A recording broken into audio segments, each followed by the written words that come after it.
এখন প্রায় 6:30 মতো বাজে, আমি আর আপনার দাদা হাঁটতে হাঁটতে চলে এসেছি বাজার করতে। একটা ঝুড়ি না বড় মোটা মোটা দেখে নাও। 500 নাও। হ্যাঁ 500 নাও না দাদা, ওল 500 দিয়ে দেবেন। হ্যাঁ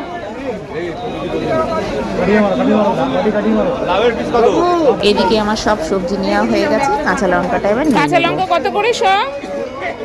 তো এদিকে বাজার করা হয়ে গেছে, বাড়ির দিকে এবার যাব। আর এই ঠাকুরটাকে যতবার দেখি আমার বেশ ভাল লাগে। এদিকে মেয়ে বলেছে বাড়িতে আসার সময় একটু মিষ্টি নিয়ে যেতে।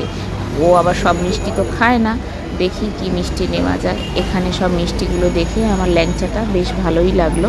তো ল্যাংচাটা আমি 15টার মতো নিয়ে নিচ্ছি দুইজনের জন্যে। আর চলুন এবার বাড়ির দিকে যাওয়া যাক, আমার বেশ খিদেও পেয়েছে, বাড়িতে গিয়ে এবার কিছু খেতে হবে। তো এখন আমরা সবাই সন্ধ্যাবেলা বসে গেছি একটা গ্রিন স্যালাড বানাবো বলে। তো গ্রিন স্যালাড বানানোর জন্য কি কি নিয়েছি সেটা চলুন আপনাদের সঙ্গে শেয়ার করি। এখানে একদম ঝিরিঝিরি করে সুন্দর করে গাজর কেটে নিয়েছি, আর নিয়েছি ঝিরিঝিরি করে শসা কেটে, আর এখানে আমি টমেটো কেটে নিয়েছি, আর নিয়েছি হচ্ছে ধনেপাতা আর লেবু, আর এখানে আছে বয়েল করা হচ্ছে কর্ন, আর এখানে আছে বয়েল করা হচ্ছে সেদ্ধ ছোলা। প্রথমে দিয়ে দিচ্ছি গাজর, তারপরে দিয়ে দিচ্ছি হচ্ছে শসা, তারপরে দিচ্ছি টমেটো, এবার দিয়ে দেব হচ্ছে সিদ্ধ ছোলা, এবার দিয়ে দেব হচ্ছে বয়েল করা কর্ন। পুরো হেলদি একটা টেস্টি খাবার। এবার দেব হচ্ছে কুচনো ধনেপাতা, ধনেপাতাটাতে দারুণ টেস্ট খুলবে। আর দেব হচ্ছে লেবুর রস,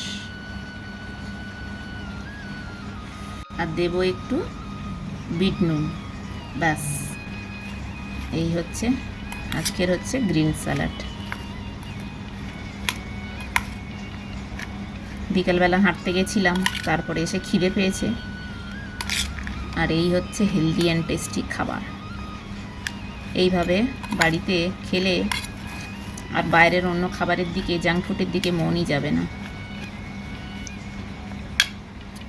তো এই মাখিয়ে নিয়েছি স্যালাডটা, চলুন খেয়ে দেখা যাক।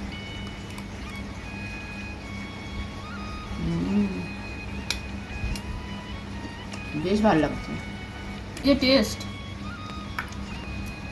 বলে বোঝানো যাবে না, দারুণ লাগছে।